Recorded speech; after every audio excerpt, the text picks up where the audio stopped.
Hi, everyone. I'm Marsha McDonald. I hail from Jamaica and have had the good fortune of pursuing my architectural career both in Jamaica. So I did a bachelor's in Jamaica and then hopped over to Miami at FIU and did two masters.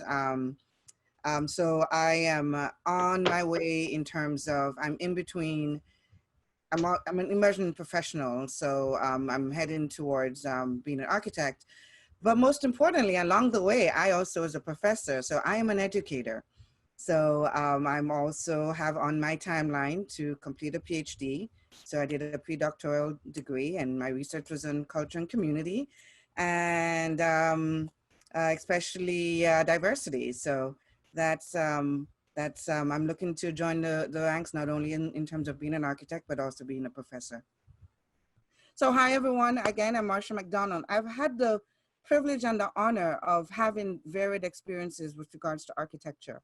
I'm probably one of the, people say that I'm very diverse and I've had my hands in many experiences, and and if I'm going to share a little bit about my journey, and that would explain it a little bit. I am from Jamaica, and I did my bachelor's degree in architecture at the Caribbean School of Architecture in Kingston, Jamaica. And there's some people who are probably here too. I saw some people joining in. So essentially, I found out about architecture because there's this thing in Jamaica where you had to pick your subjects once you were 13 and you're going on to pick your common entrance, your CXCs. It's an exam that we do similar to APs, but a little bit more intense.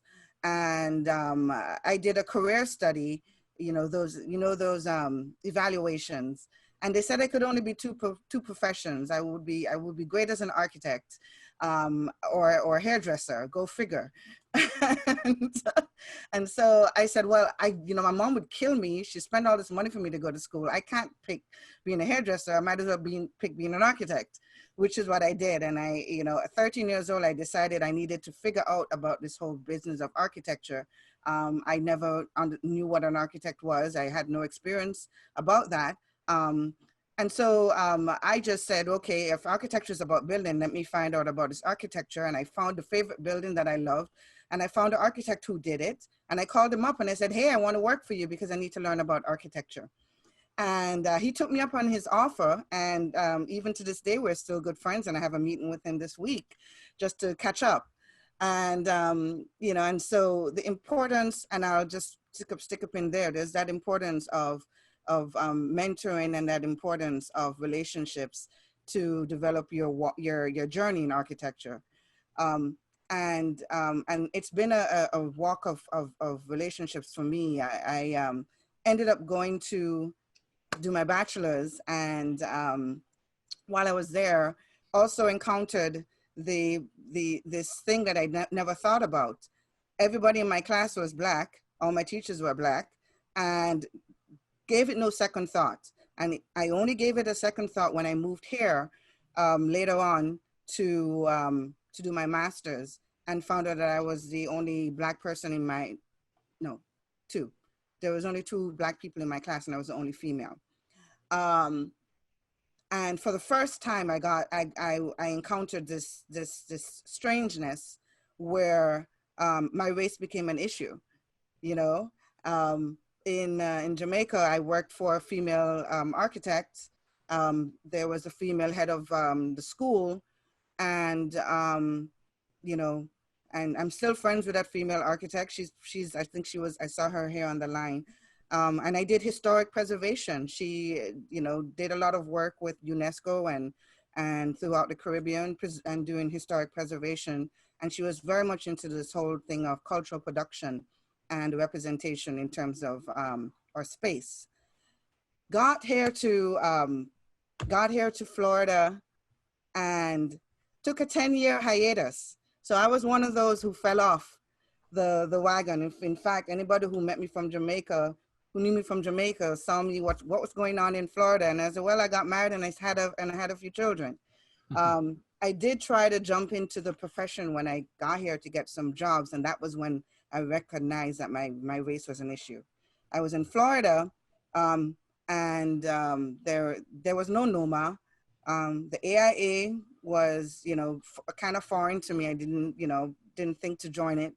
And I got a job working with a contractor and really got into the luxury market and was doing high-end luxury homes as an interior designer, because they said if you knew AutoCAD, you can definitely do this. And decided after my third child that I was going to go back to school and I'm going to pursue my dream of being an architect. And so I showed up in school pregnant and had all my professors looking at me as if I was crazy. And I said, no, I'll be fine. I'll just have the baby and you'll see me in a few more weeks. And literally that's what I did. But the good thing about that was my journey is not a typical journey. I later stayed on and did another master's because I said, I wanted to research culture, community, wanted to understand, because my experiences in school was very interesting. When I wanted to talk about diversity and wanted to talk about culture, my professor says that doesn't belong in architecture. And I was at a Hispanic, predominantly Hispanic university at Florida FIU. And so I said, well, but we're in the middle of South Florida, where culture and diversity is at a higher percentage than if I were, in the north, And so I started looking around a little bit more and got some interesting opportunities to study Miami and study what was going on in Miami. And did my presentations, did my exhibitions, and kind of got my degrees and tried to figure out how to jump back in the profession. And I had a problem. That one, I had a gap in my education, and I also was a mom. So the architecture culture didn't facilitate me. So what I did was I literally did what any any I don't know, maybe it's just my mind. I just opened a company, and I said, well, what can I do? And I opened a studio, and I was a freelancer and partnered with whoever needed design services. And so I did that for a while, then got into the nonprofit space, and also as a consultant for a few clients. And that's how I got the experience to being, in CRA meetings, because they needed someone who was knowledgeable about the process. They had money to spend, and it was kind of like an owner's rep scenario. So I did that, and started figuring out that, the whole thing about following the money. Where was the money being spent? How was it being spent in the communities? And I'm sitting on these board meetings, and I'm sitting on these CRA meetings, and I'm sitting in these community engagement meetings. And I said, well, I said, we don't have any architects. I didn't know any. And so I decided to, in 2016, to start up a community initiative and called Diversity in Design, Arts, and Architecture, and to educate my community about architecture. I started going to the schools and participating in career days. I started reaching out to different architects, different firms, and invited them to participate. And I started doing these annual talks on Black architecture, Black arts, Black design, women in architecture, and just completed an e-summit on Caribbean resiliency, where I invited a few friends from the Caribbean, a few friends here, architects, designers, and they showed up from all over the world. And I had about over 100 people. So essentially, that journey led me to these conclusions: that we're all solutionists, and I know emotions are high. I have a 6'2" tall 16-year-old who, if anybody sees him right now, would think that he's 20 something.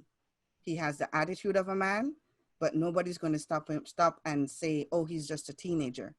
And I have two more sons coming up behind him. I have artistic children, not autistic, but artistic in the sense that they are creative and they can design and they can spatialize and create worlds in Minecraft and Fortnite like nobody's business. But they're in an environment where they're not being encouraged to be creative when art and design is not being encouraged as a career for them. They're in an environment where just by how they look, they're going to be stopped. And I've actually already, for my 16-year-old, have had to deal with the law, and not for something he did. He was with a group of people, including white kids, and he was the one that they tagged, and I had to be in front of a judge with something that could have been, hey, you know what, just cross the street on the crosswalk. So I've had these experiences. I've had the experience of going to an interview as for a luxury, an architect who deals mainly with multi-million-dollar homes, who loved my portfolio. I passed everyone, got up to do the interview, and he met me and realized that this was a Black woman who did this work, and basically told me I don't fit his firm. So I've had these experiences, but I've come to the conclusion that if I get emotional, then I am relegated in a space that doesn't produce solutions. And I'm a solutionist, and we all are. So here are my propositions. We have a funnel problem. Right now, we're at 3% in the US for Black architects, male and female. If you move that 3% another dot, we're at 0.3%. That's about how many female architects, Black architects there are. If you move that dot once more, 0.03, that's about how many professors that are Black that are in the schools. Those are the numbers, just 3.3 and 0.03, easy to remember. How do we fix the funnel? Our funnel, we have two areas where we're losing people, and this is after study and looking at statistics and looking at what's going on, and we're all trying to fix something. We can issue the statements, but the statements only say one thing on the surface, but I think everybody else is wanting now something a little bit more actionable. So here's some of the solutions that I've seen. At the high school level, they're not presented with architecture as a viable career. If you want to get down to the numbers, and I taught numbers, just go to just say to them, how much would you work if you start working at McDonald's? Oh, minimum wage, you know. I said the entry level hourly wage, if you learn how to design and if you learn how to do drafting, is what? Then give them those numbers. Start having people think, oh, wait a minute, I'll get more? Yeah.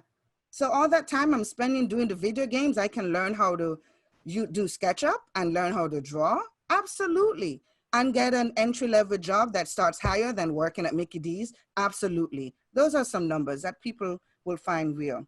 The students respond to those numbers. And also the fact that they have ideas, and they are strong ideas about their space and about their world. And they're living in spaces that have been designed for them by other people. And so I introduced the idea, well, what if you could design your own space? You know, get out of the virtual space and start designing some real spaces. Well, how can I do that, miss? Well, learn how to become an architect, a designer, and you can start changing your own space. You don't always have to wait for someone to design it for you. Okay, that's two. And I have a few more, but if you jump into, and this is the next part of the funnel. So now they have gotten into some of the colleges. A lot of our students are not being educated as to where the money is. We have a money problem, right? Architecture is expensive. White, Black, brown, everybody says the same thing. Architecture is expensive. It takes a lot of you, out of you in terms of time, money, resources, correct? So how do we fix it? Well, why don't we find out the schools that have the money to give for our students and let them know where they are? Oh, well, let's go to an HBCU and stuff. Yes, but you can go to an HBCU and still not have the funds to stay in the program. So broaden your perspective, apply to the HBCU and apply to the others that would have the money to fund you. I got funded throughout my school, because I learned when I was in high school, when I was doing my SATs, I learned where the money is. And I only applied to schools that had the funds that would fund me, that follow the money. And then once you get into that, align yourself to organizations that will support your progress throughout. I've found that my jumping back into the space, I needed to align myself a little bit more to organizations. So at the time, Florida did not have a NOMA. They've just started, and I met the NOMA. Yeah, they just started. So I'm meeting a couple of these guys, and I'm starting up to go to the meeting, and then COVID happened. So those are some of the things, because essentially we need to elevate the conversation. That means increase the knowledge that's out there. They don't know about the profession, especially in communities. They don't think of architecture as a viable profession because they don't know about it. We need to talk about engagement. Wherever you are in the funnel, I know architects who, I have a friend, she's a Black female architect, and she doesn't go out. She doesn't go into the networking space. I said, why don't you? We need to see your face, because the students need to know that there are Black architects out there. You know, I'm talking as a designer. I can't say I'm an architect. I'm not yet an architect. I can only say I'm trained as one. But imagine if after all that work, you go back to the schools and you start talking about your experience as being an architect. And then the education. So, I'm sorry, representation wherever you are in the funnel. A lot of us are stuck in spaces where, and it was mentioned before, for 15 years, 10 years. I mean, I can't imagine working for someone for 10 years and not being a business owner. And maybe because my dad is an entrepreneur, maybe because, that's how I am. But where are you going to start your firm? If you've worked for 10 years, 5, 10 years, when are you going to start your firm? Are you waiting for like I have this thing of, I know how to build a table. So I can build a table and I can invite people to join my table, which is why I did the events, because I wasn't being invited to be on panels and I wasn't being invited to be in events. And I said, okay, well, I'm in my community. Let's call up a few people. Hey, we're going to do this. And we did it. So that proactiveness is needed amongst those who are at certain levels in the funnel. And I was talking with one of the NOMA president in Florida about that, because he's involved. He's doing quite a bit. So the other thing is, we're not where the funding is. We're not making the decisions in terms of the funding and the policy making. So that's why I know that I'm going to go straight to the PhD level, because there are hardly any Blacks on the PhD level. There's a lot of encouragement if you get there. There's a lot, even Harvard says, hey, we need underrepresented groups to be there, but we haven't been applying.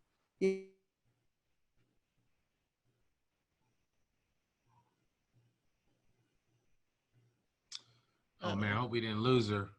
Her message was so Just hot. that good. The talk was just that good that Zoom couldn't take it. Exactly. it was yeah, no one else was gonna say it, so I had to say it. It was too much.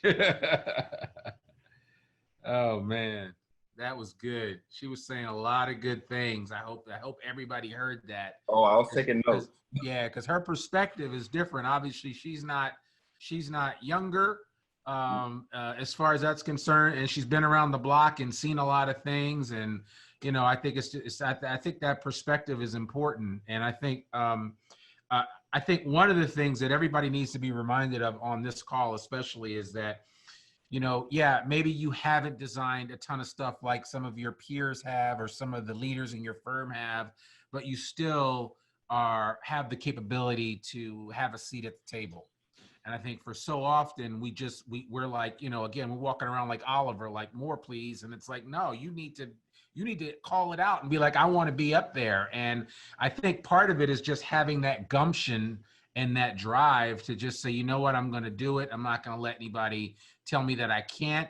And as a matter of fact, my advice is simply, and has always been, keep doing it until somebody tells you and tells you not to. And at that point, more often than not, that's not going to happen. And so I would just encourage you guys to really get out there, and the relationships are key. Everything that Marsha was talking about are all predicated upon relationships.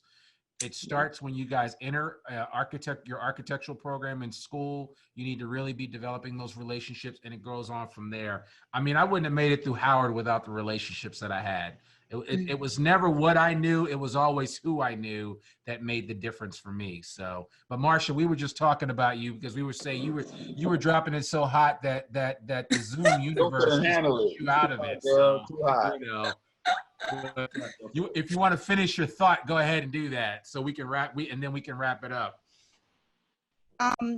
Yeah, no, the last, and I guess the main thing is we're talking about the problems, and I think we just need to focus as architects, which is just coming up with the solutions and start implementing, you know, and at the levels that we can, and then, you know, invite people to join in something that we already have formulated. And I think I think once we do that, then we, you know, we're, you know, I'm going to say it, we're the masters of our universe, so to speak, and we're sharing